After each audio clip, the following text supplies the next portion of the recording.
누가복음 23장 1절부터 25절 말씀.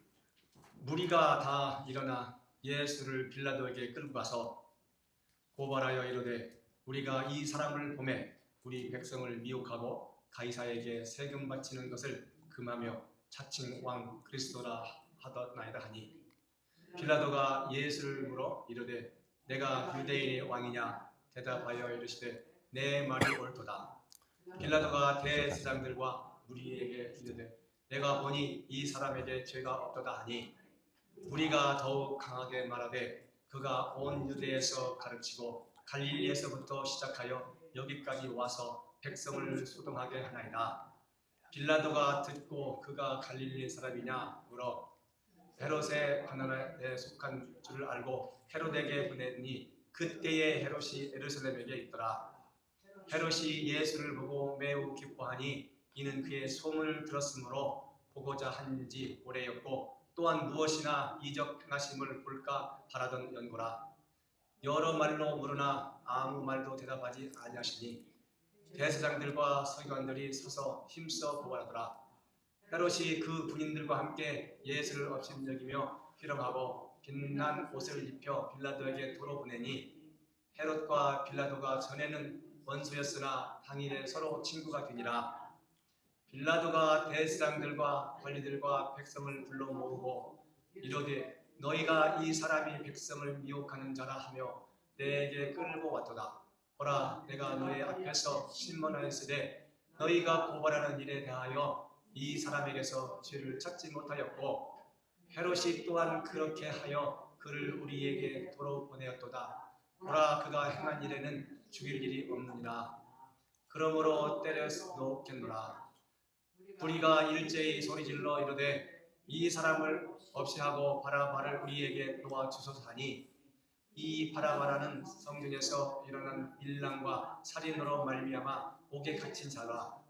빌라도는 예수를 놓고자 하여 다시 그들에게 말하되 그들은 소리질러 이르되 그를 십자가에 못 박게 하소서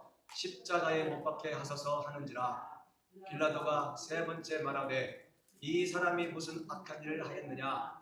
나는 그에게서 죽일 죄를 찾지 못하였나니 때려서 놓으리라 하니, 그들이 큰 소리로 재촉하여 십자가에 못 박기를 구하니 그들의 소리가 이긴지라.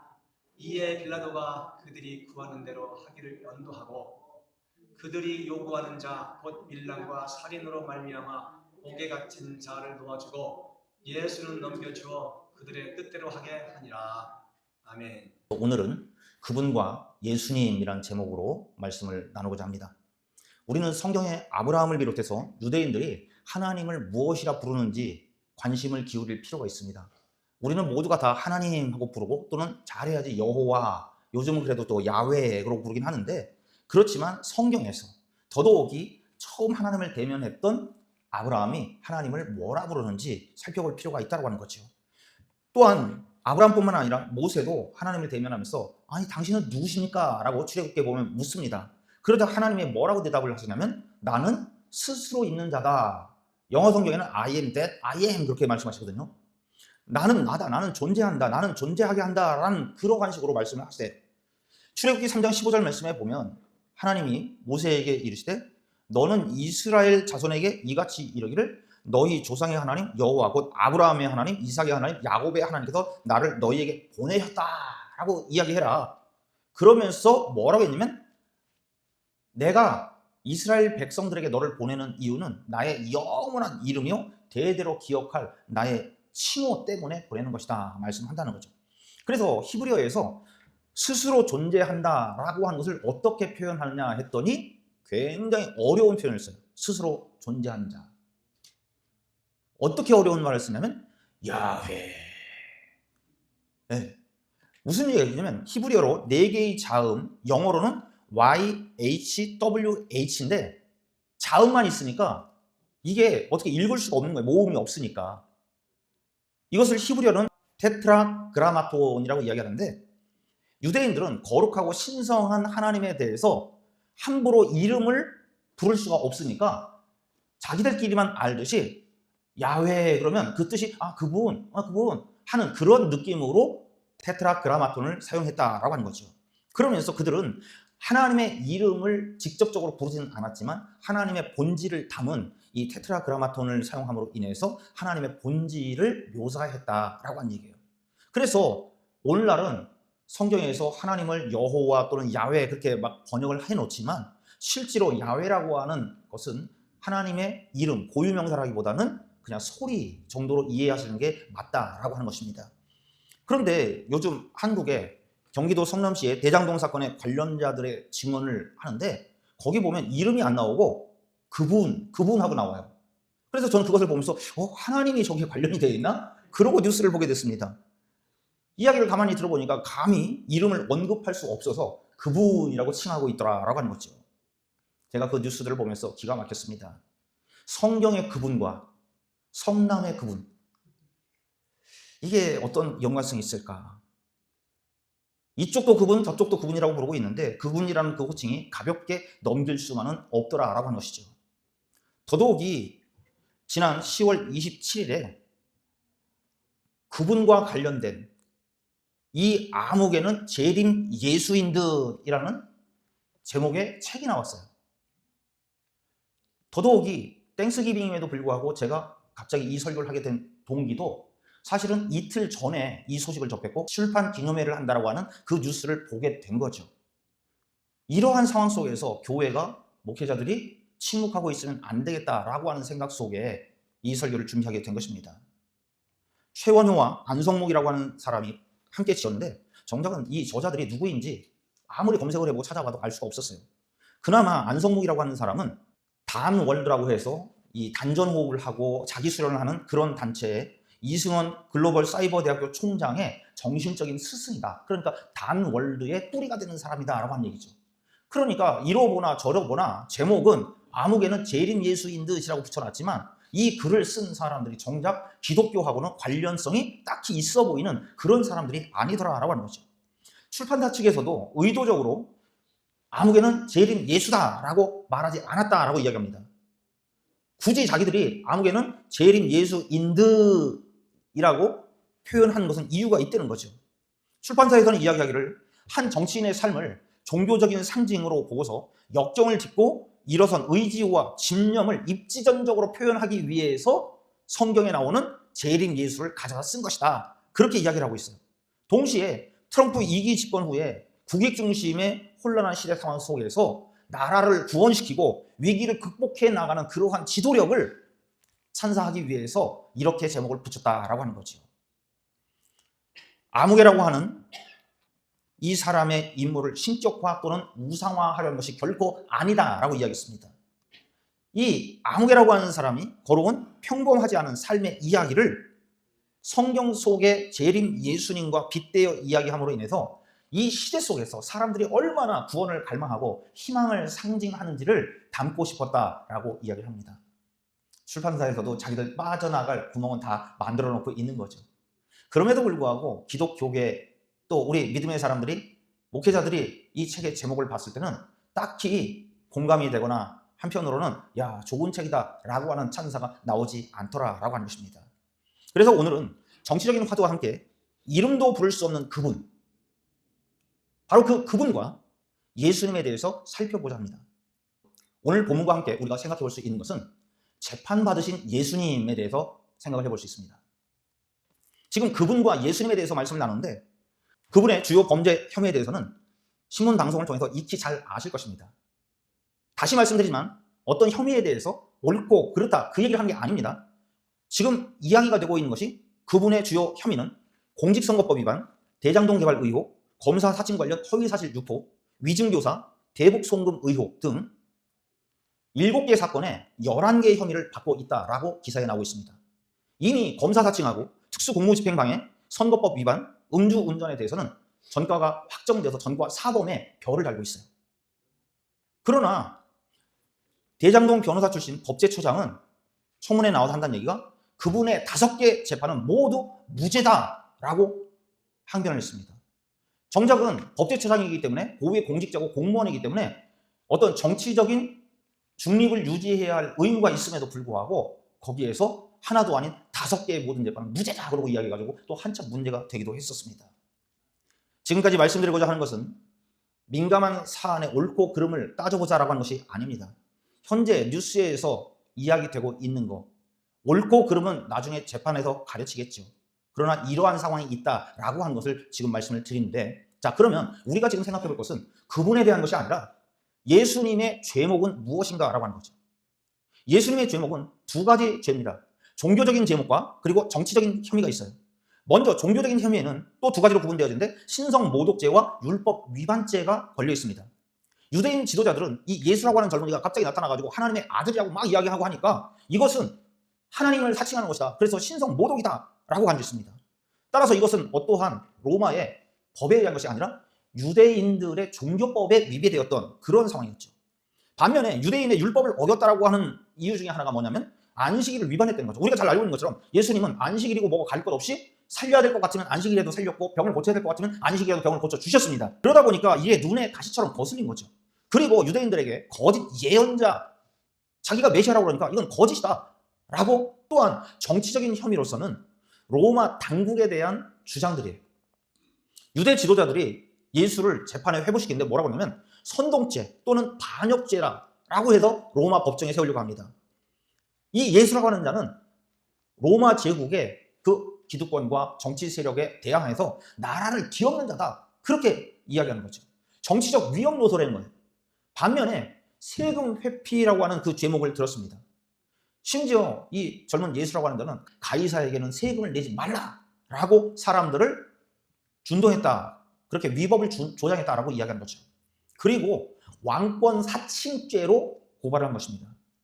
이 예수라고 하는 이가 스스로 유대인의 왕이다라고 해서 로마 제국의 즉 세계의 왕이 가이사가 따로 있고 그리고 그 지역에 분봉왕 헤롯이 분명히 있음에도 불구하고 이 지역의 왕은 나야라고 사칭했다라고 하면서 로마 정부에 도전을 했다라고 하는 제목으로 로마 정부와 관련된 그런 정치적인 혐의를 뒤집어 씌운 것입니다. 오늘의 본문을 포함해서 요한복음 18장에 보면 예수님께서 십자가에 못 박히시기 전에 재판을 받으시는 예수님의 모습을 보여주고 계세요. 이 예수님의 재판도 두 파트로 구분이 되어집니다. 그런데 그 두 파트가 어떻게 구분되어졌냐? 조금 전에 말씀드린 대로 종교적인 혐의를 재판했던 종교재판이 한 파트고 또한 그 정치적인 혐의를 재판받았던 그러한 정치재판이 또 한 파트죠.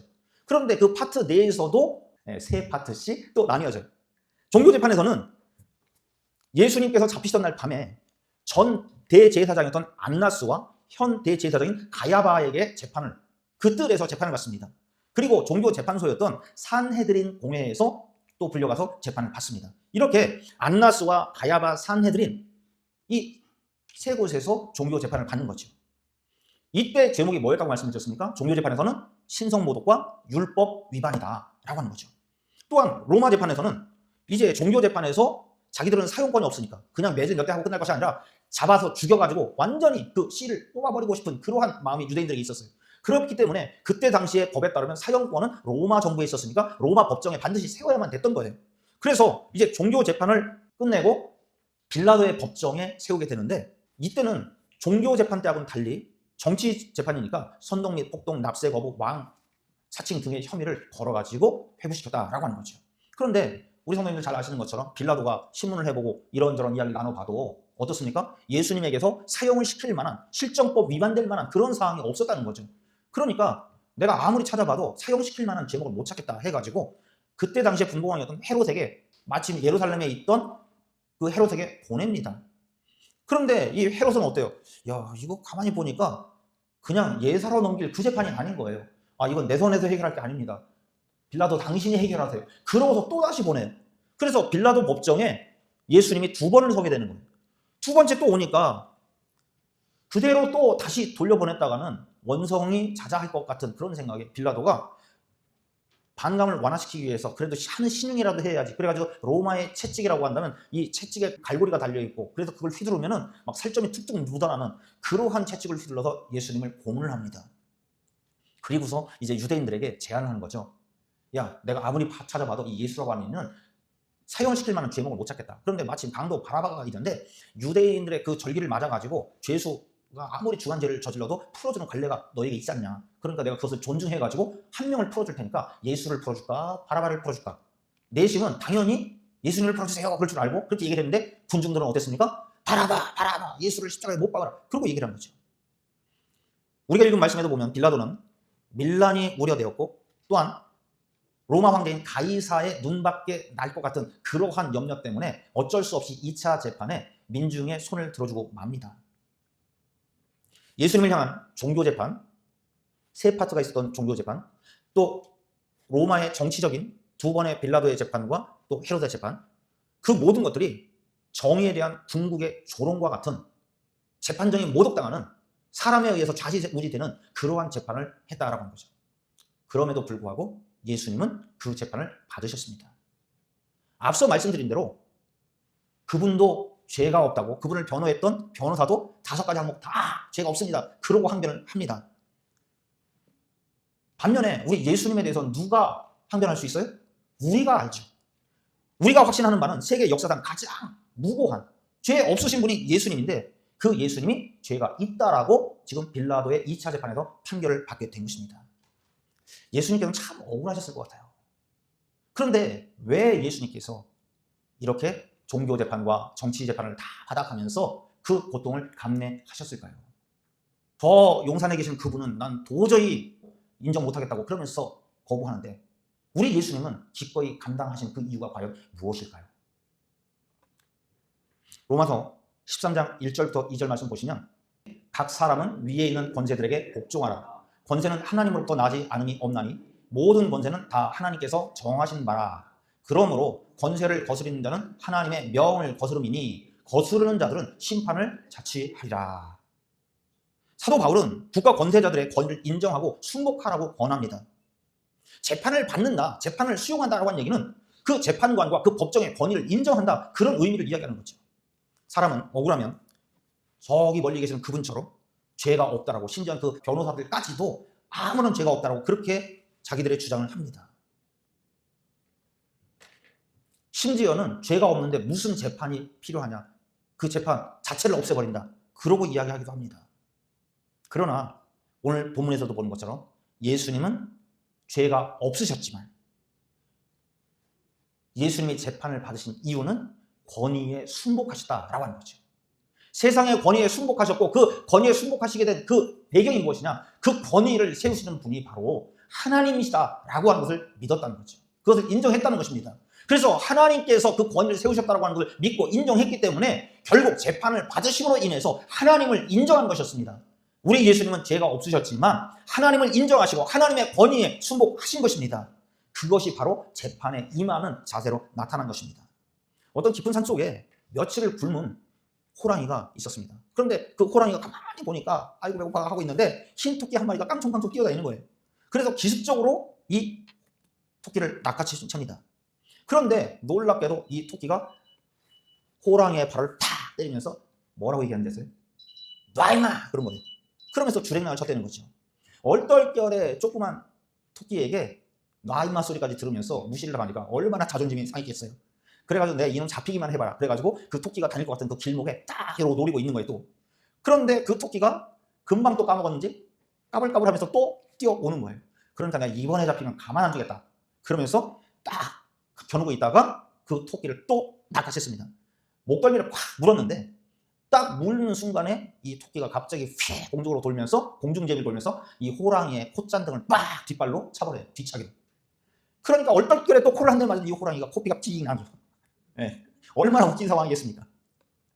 그러고서 토끼가 도망가 버렸어요. 화가 날 대로 난 호랑이가 이제 쪼르륵거리는 그런 배를 움켜쥐고서 그 분을 못 사귀고 있는데 마침 저쪽에 보니까 또 다른 이제는 회색 토끼가 더 커 보이는데 얘가 막 또 깡총거리고 오는 거예요. 그래서 너라도 잡아먹고 내가 넌 결코 안 놓치겠다 하면서 결국 이 토끼를 또 확 휘어잡습니다. 그랬더니 이 회색 토끼가 딱 고개를 돌리면서 이 호랑이를 쳐다보면서 한마디 했대요. 뭐라고 했을 것 같습니다. 멱살을 딱 쥐고 있는데 이거 안 나 이 자식아? 이 숲속에서 소문 다 났어. 네. 앞에 토끼 2번이나 놓치고 걔한테 맞아가지고 코피까지 났다니까 소문 다 났어.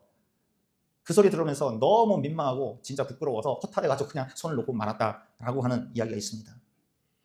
이 이야기를 통해서 우리가 알 수 있는 것은 아무리 산중의 제왕, 맹수의 왕이라고 하는 호랑이라고 할지라도 결국 하찮아 보이는 그 토끼에게 권위를 잃어버리니까. 권위를 상실하고 나니까 자기 스스로 무너져버리고 말았다라고 하는 이야기입니다. 여러분, 하나님께서는요, 이 세상을 만드시고 권위를 세우셨습니다. 예수님은 하나님이심에도 불구하고 하나님께서 세우신 이 세상의 권위에 순복하셨습니다. 그 순복하는 의미로서 종교 재판과 정치 재판을 감당해 내신 거죠. 예수님께서 순복하신 이 순복은 힘이 없어 억지로 했던 그런 불종이 아닙니다. 바로 하나님의 심판하심과 공의로우심을 믿는 그 믿음을 나타내 보이는 그런 행동이었어요. 어쩌면 오늘 이 아침에 땡스기빙 맞아서 예배하는 우리들에게도 어떠한 것보다도 하나님이 세우신 그런 권위의 순복함으로 인하여 하나님을 존중하고 하나님께 영광 돌리는 그런 인생들이 되어지시길 바랍니다. 그렇게 될 때 하나님께서는 그 어떤 감사보다도 기뻐 받으실 것입니다.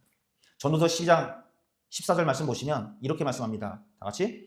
하나님은 모든 행위와 모든 은밀한 일을 선악간에 심판하십니다. 무슨 얘기입니까? 하나님은 선악간의 모든 행위와 남몰래 행한 모든 일까지도 다 뭐 하시는 하나님? 심판하시는 하나님이다 라고 하는 거죠. 하나님의 심판은 단순한 형벌부과가 아닙니다. 하나님은 심판을 통해서 하나님의 공의를 옹호하시고 악을 제거하며 궁극적으로 하나님의 백성들을 지키고 보호하십니다.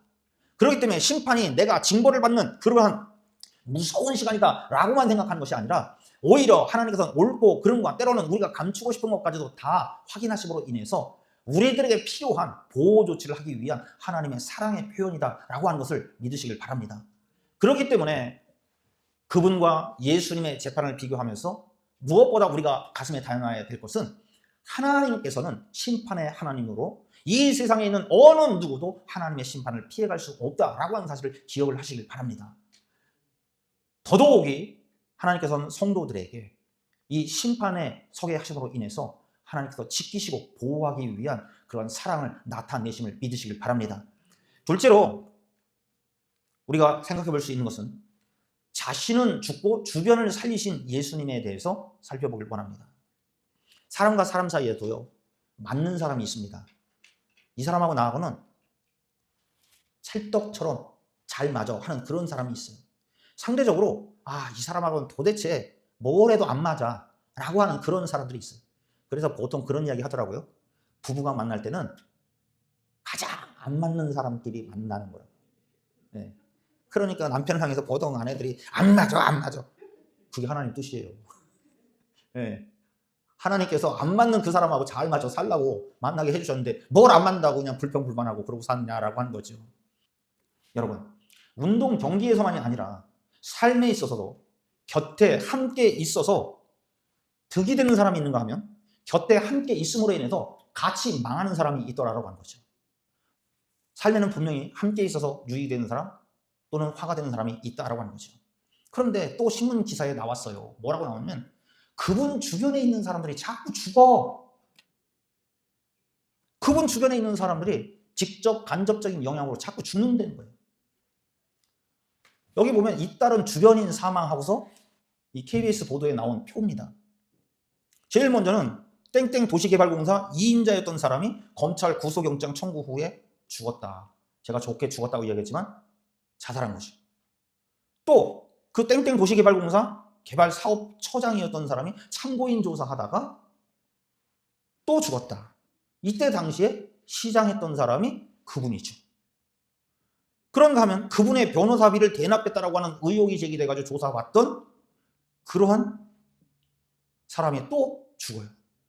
그분의 부인이 법인카드가 그 사용에 의혹이 있다 해서 조사를 하던 그 40대 김모 씨가 또 죽어요. 다양하게 죽어요. 그리고 그 지역의 땡땡 FC, 그 축구 클럽이죠. 거기에 의혹이 있고 공금 유용에 대한 그러한 여러 가지 사항이 지목되니까 거기서 조사를 받다가 또 죽어요. 잘 알고 계시는 대장동 개발 비리 의혹 관련해서 우호적인 기사를 청탁을 하거나 또는 불리한 기사는 쓰지 말라라고 그러면서 다 이 신문이나 방송을 조절했던 그런 사람이 수사받다가 또 죽어요. 그리고 그분의 경쟁 후보였던 사람을 비방하거나 또는 불법 선거를 이렇게 조장했다라고 하는 그런 것에 연루된 그런 것으로 조사받던 경찰 간부조차도 또 죽어요. 다양하게 죽죠. 그분 옆에는 직간접적인 이유로 자꾸 죽는다. 그러고 방송에 나왔어요. 그러나 사실은 여러분, 그분 옆에 있는 사람만 죽습니까? 우리 옆에 있는 사람들은 안 죽어요? 어떤 사람 옆에 있는 우리도 죽고, 저 같은 경우에는 심지어 한국에 있는 동창들하고 카톡이 연결되었더니 어떤 주에는 한 주에 부고가 3번, 4번까지도 떠요. 제 주변에도 그렇게 많이 죽어요. 그럼 그분과 저하고도 딱히 다를 바가 없어 보이기도 합니다. 어쩌면 살고 죽는 것이 사람의 이야기일 수도 있어요. 그런데 성경은 하나님의 사랑의 이야기로 가득 차 있습니다. 동시에 사람들이 살아가는 이야기들도 가득 차 있습니다. 이 사람은 바로 살리는 사람이 있는가 하면 죽이는 사람이 있더라라고 하는 거죠. 대표적인 것이 조카 롯을 살리기 위해서 몸부림치는 큰아버지 아브라함. 그 사람은 누가 뭐라고 해도 살리는 사람이었죠. 반면에 다윗의 아들 압살롬은 아버지를 상대로 해서 반역을 일으킨 반역자였습니다. 그런데 자신의 아버지와의 전쟁 때문에 자기를 따르는 그 병사들 2만 명 이상을 한꺼번에 몰살시키는 압살롬 옆에 있던 사람들은 7명도 아닌 2만 명이 죽어요. 따라서 사람은 누구와 함께 하느냐에 따라서 살기도 하고 죽기도 하고 하더라는 거죠. 그런데 우리는 주목해야 될 것이 예수님은 어떠셨냐라고 하는 거예요.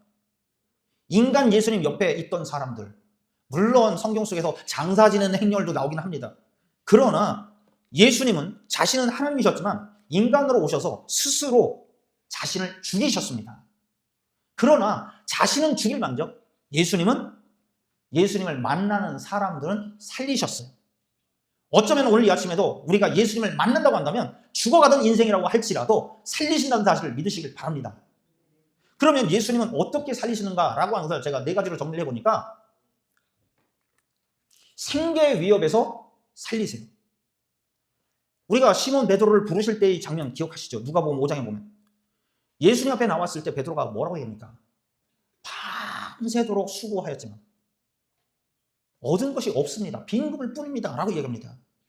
내가 빈손으로 돌아가면 오늘 먹을 거리가 없어서 우리 가족은 굶어야 될지도 모릅니다. 그 생계에 대한 위협을 당해서 가장으로서 좌절과 절망 속에 그 시기에 찬 모습을 보여주고 있는 거죠. 주님께서는 이렇게 베드로처럼 삶을 위해 수고를 아끼지 않는 인생, 생계를 위해 온갖 고생을 했지만 풀리지 않는 고난의 물속에 빠져가는 인생들, 어쩌면 우리도 알게 모르게 그러한 생계 때문에 직접적인 한 끼 먹을 건 아닐지라도 경제적인 문제들 때문에 곤란해야 하는 그런 인생들에게까지도 생명을 주신다는 사실을 믿으시길 바랍니다. 이 생계를 위협받는다고 하는 것은 인간의 본질적인 문제예요. 그러나 예수님은 오늘도 밤이 맞도록 수고한 베드로와 같은 인생들, 그런 우리들에게 허탕인 나에게 찾아오신 것입니다. 그러면서 주님 말씀하세요. 수고하고 무거운 짐진 아무야. 베드로 같은 인생아, 허망하게 빈둥을만 싣고 있는 딸아, 아들아, 내가 너를 살게 하겠다 말씀하십니다. 사람 주위에 붙으면 죽을 수 있어도 예수님 주위에 머물면 죽던 인생도 살아납니다. 믿으시기 바랍니다. 또한 윤리적인 위협에서 살리세요. 음행 중에 간음하다 잡힌 그 여인 기억나시죠? 요한복음 8장에 율법대로 이 여인을 잡아 죽이겠다고.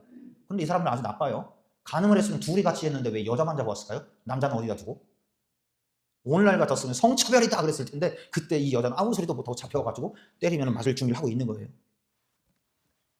바리새인과 서기관들은 나름의 기준을 가지고 있었습니다. 바꿔 얘기하면 자기들의 윤리라고 하는, 도덕이라고 하는 그 틀을 가지고 여기에서 벗어나면 안 돼! 라고 정죄하고 있었던 거죠. 따라서 음행하다 붙잡혀온 이 여인에게 있어서 윤리라고 하는 것, 도덕이라고 하는 기준은 사형선고와도 같았어요. 그런데 예수님 뭐라고 말씀하셨어요? 사람들 향해서 너희 중에 죄 없는 이가 누구냐? 죄 없는 사람부터 던져봐. 그러고 말씀하시는 거죠. 사람들은 들킨 너는 죄인이라고 그러면서 돌을 듭니다.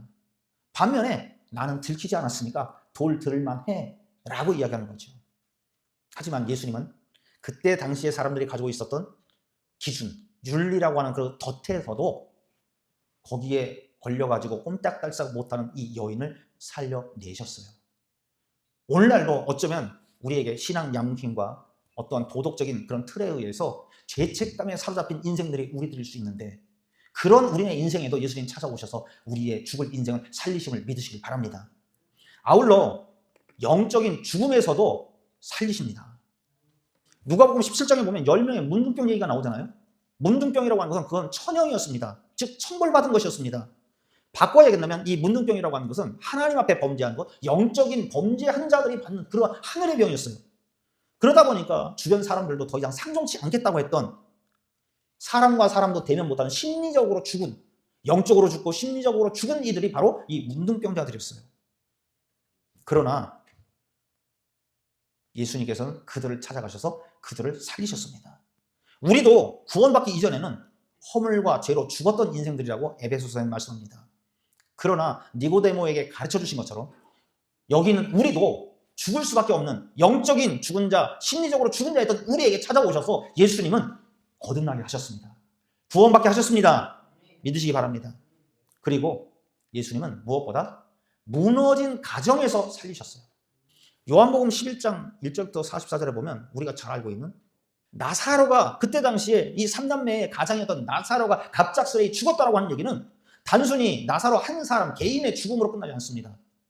마리아와 마르다 자매와 함께 이루어진 이 가정 공동체의 사망 선고가 일어난 것이었습니다. 바꿔 이야기하면 나사로의 죽음은 그 3남매의 가정이 붕괴된 사건 중의 사건이었습니다. 오늘날에도 경제적인 불안정과 이혼율이 증가하고 개인주의의 확산, 전통적인 그런 가족 가치관이 변화하고, 지난주에도 말씀드린 것처럼 사탄 마귀는 아버지는 오늘날의 가정에는 없어도 될 존재라고 하는 그런 인식들을 심어주면서 가정을 이렇게 무너뜨립니다. 그러나 생명의 주관자이신 예수님이 나사로의 가정을 찾아가서 나사로야 나오라 하면서 나사로를 살리신 것처럼 무너져가는 우리의 가정에도 찾아오시고 무너진 우리의 삶 가운데도 함께 하시면서 걸어 나오라 말씀하시고 살리신다는 사실을 믿으시기 바랍니다. 이와 같이 그분의 곁에 가는 사람들은 죽어갑니다. 또 죽을 수도 있습니다. 꼭 그분만이 아니라 사람 곁에 찾아가면은 방법이 없어요. 너도 죽고 나도 죽고 다 죽어요. 그러나 예수님 곁에 머무는 사람들은 생계의 위협에서도 삽니다. 예수님 곁에 머무는 사람은 윤리적인 그런 괴리 속에서도 살아납니다. 예수님 곁에 머무는 사람들은 영적인 고립에서도 살아납니다. 예수님 곁에 머무는 사람들은 가정이 무너져도 살아납니다. 믿으시기 바랍니다. 예수님은 하나님이시지만 본인은 죽으셨습니다. 하지만 오히려 예수님 곁에 머무는 사람들은 살리셨습니다. 오늘 이 아침에도 우리가 예수님의 곁에 머문으로 인해서 살아나는 귀한 인생들 되시길 바랍니다. 모세는 모압 평지에서 자신의 세 편의 설교의 마지막 결론을 내립니다. 그 결론이 뭐냐면 인생에게는 사는 길이 있고 죽는 길이 있다라고 이야기하면서 너희는 죽는 길을 택하지 말고 사는 길을 택하라라고 하면서 당부를 해요. 한국교회 언론회에서 이 암흑에는 재림 예수인 듯하다라고 하는 그 책을 향해서 비판을 합니다. 뭐라고 발표를 했냐면 정치 지도자 신격화 및 우상화는 독재와 부정부패를 부추길 것이다 라고 경고했어요. 결국 민주주의를 훼손하고 국가 경쟁력을 떨어뜨려서 국가와 국민을 위태롭게 할 것이다 라고 경고했습니다. 그러면서 하는 얘기가 이 세상에 어느 누구라고 할지라도 인류 구원과 심판을 위해 오실 재림 예수에 빗대거나 견주어서는 안 된다 라고 이야기했습니다. 정치인들을 이렇게 재림 예수라고 만들고 할 때 이거야말로 신성모독과 기독교에 대한 폄훼다라고 이야기했습니다. 여러분, 사람은 이 세상에 어느 누구도 신이 될 수 없습니다. 신으로 추앙하거나 우상화되어서도 안 되는 것입니다. 심지어는 정치 지도자들 자기가 추앙하는 그런 사람이라고 해서 그들을 신격화해서는 안 되는 거죠. 그분은 재판받기를 거부하고 주위 사람들을 죽음에 이르게 하는, 원치 않겠지만 그런 상황 가운데 있기도 합니다. 그러나 우리 예수님은 권위에 순복하시는 주님이십니다. 그래서 기꺼이 재판을 받으시는 주님이십니다. 그 재판 받으심을 통해서 하나님의 권위를 인정하는 그러한 주님이십니다. 따라서 하나님의 백성된 우리에게 심판이 있을 것을 그 재판 받으심을 통해서 알려주고 계신 것입니다. 하나님은 선악간의 모든 행위와 남몰래 행한 모든 일까지도 심판하시는 하나님이심을 믿으시길 바랍니다. 하나님께서 이 심판을 통해서 하나님의 공의를 옹호하고 악을 제거하며 궁극적으로 하나님의 백성을 지키고 보호하신다는 사랑을 믿으시길 바랍니다. 동시에 예수님은 본인이 하나님이시지만 인간으로 오셔서 스스로를 죽이셨습니다. 그러나 예수님을 만나는 사람들은 죽었다 살아나게 하셨습니다. 예수님은 우리의 생계의 위협에서도 살리셨습니다. 우리가 삶 속에서 고난을 겪고 있을 때, 고뇌하고 있을 때 거기에서 윤리적인 그 괴리감 속에서도 건져내셨습니다. 각자의 믿음대로 살아보다가 겪는 영적 고립감 속에서도 헤쳐나오게끔 하셨습니다. 행복하고 평안한 것 같지만 알게 모르게 찾아오는 가정의 붕괴의 담장도 보수해 주시고 새롭게 쌓아주심을 믿으시길 바랍니다. 이처럼 예수님은 죽으셨지만 오히려 예수님을 믿는 사람들을 살리셨습니다. 이 사실을 우리가 믿으면 지금은 우리의 삶의 현실이 밤과 같을 수 있습니다. 헛수고처럼 빈 구물을 씻고 있는 그런 허망한 인생일 수도 있습니다. 이 나이 되도록 이민생활 40년, 50년 부단히 써왔는데 남은 것이 무엇인가 하면서 허탈할 수도 있습니다. 그러나 재판을 받으심으로 인해서 하나님의 권위에 순복하시고 죽었던 인생들에게 회복의 은혜, 새 생명의 은혜를 주신 예수님을 믿는다고 한다면 그런 인생에게는 현실을 넘어서서 반드시 해가 뜰 것입니다. 반드시 그들에게는 밀물의 때가 올 것입니다. 우리도 베드로와 같이 예수님과 함께함으로써 삶의 빛으로 가득 찬 아침을 맞게 될 것을 믿고 힘있게 사는 이번 한 주간 되시길 바랍니다. 기도하겠습니다. 참된 평안과 위로 내게 주신 주 예수, 오직 예수뿐이